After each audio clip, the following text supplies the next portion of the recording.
voice, would you? Alright then. Hard and I must say, I've got 3 nanas because my mum had 2 marriages, and 2 of my nanas are dead.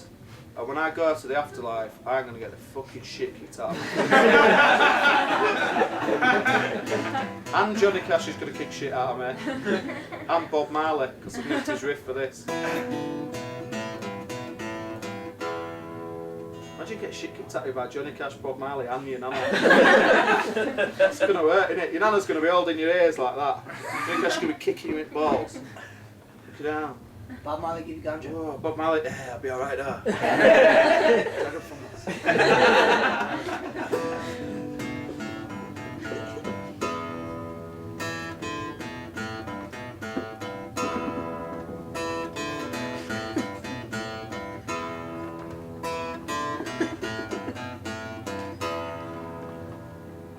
I skanked me nana! But I did not skank me Auntie Lillian, she's 1 in a million. I could never dream of skanking me Auntie Lillian. I skanked me nana! But I did not skank me Auntie Lillian. She's a nice old lady, she used to drive a fire engine during the war. Me nana, she gave us 30 quid. She says, why don't you fuck off up to Thorpe Edge and get us a quarter of squidgy black, kid?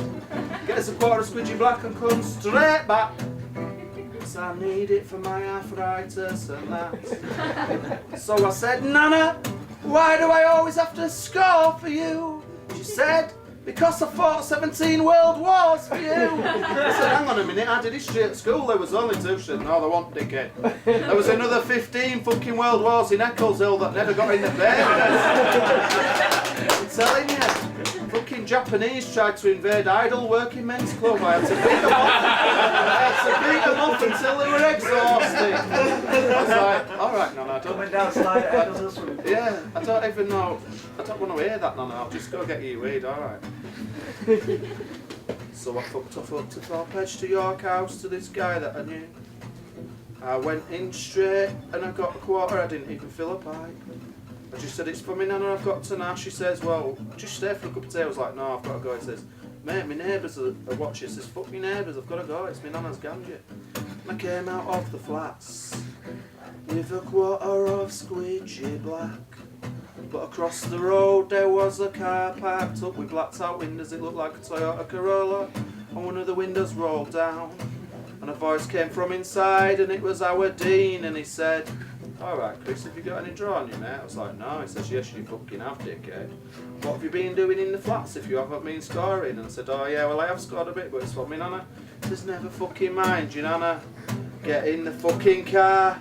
We need a bastard smoke. We've been smoking rocks, we're all fucking uptight, we need to calm down a bit. So I got into the car, and then I noticed it was a pretty full Toyota Corolla. There was our Dean, our Rupert and our Johnny. There was our Ben, there was our Ifty and our Taz. There was our Schweb, there was our Denise and our Valet. There was our Bhupinder, there was our Denise and our Denise and our Denise and our Denise and our Denise and our Denise and our Denise and her sister Sarah Denise and her sister Mary Denise. Not right imaginative in my family when it comes to girls' names. We all sat in the car and I rolled a couple of spliffs to take the edge off living in Bradford. And because there were so many of us, I didn't go that far, so I rolled a couple more to take the edge off there being so many of us in the car. And then I filled a couple of pipes to take the edge off being in Eccleshill at all. And then I filled another couple of pipes to take the edge off having glasses and looking like a white version of Howard from the Halifax advert.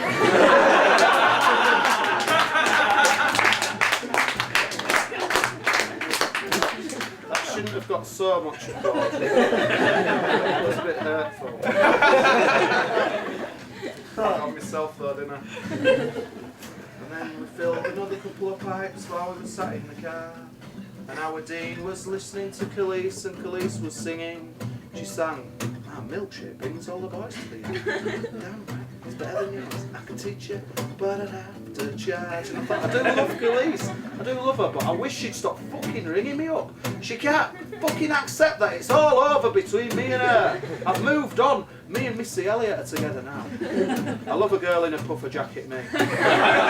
Who's not afraid to wear men's boots, you know what I'm saying? Ooh. Anyway. So, after smoking loads of my Nanna's ganja, I says to Aldine, can you give us a lift back to Ravenscliffe to take my Nanna a spliff? And he said, no fucking way, dickhead. I don't think you noticed when you got in the car, but it's up on fucking bricks. We got the worst.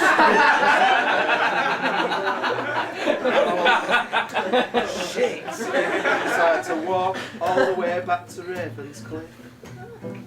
And it was fucking raining as I were walking past Eccles Hill swimming baths. And I thought, fuck this, I'm going to have to roll myself a spliff to take the edge off the fear of what my Nanna's going to do to me. And she realises I've smoked all the ganja. And I had to fill another couple of pipes, but that just gave me the fear. I thought, shit, I wish I had some fucking diazepam on me.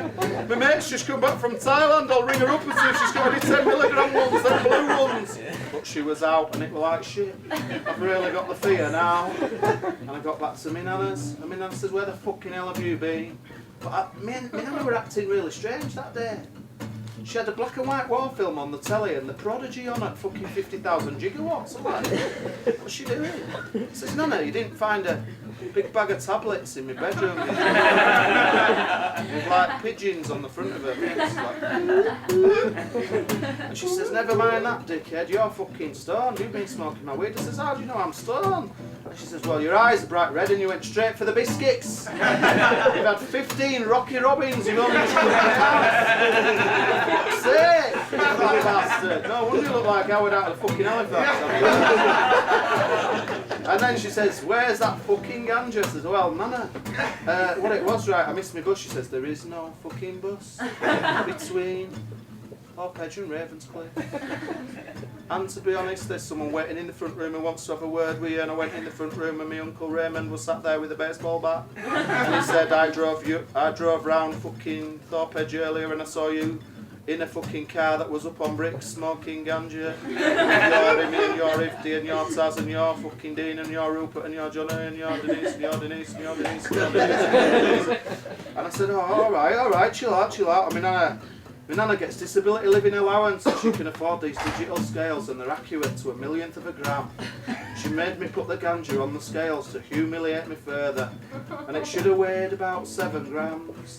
But did it fuck? It weighed 1.333333333333333333 recurring grams. And she's less than an eighth.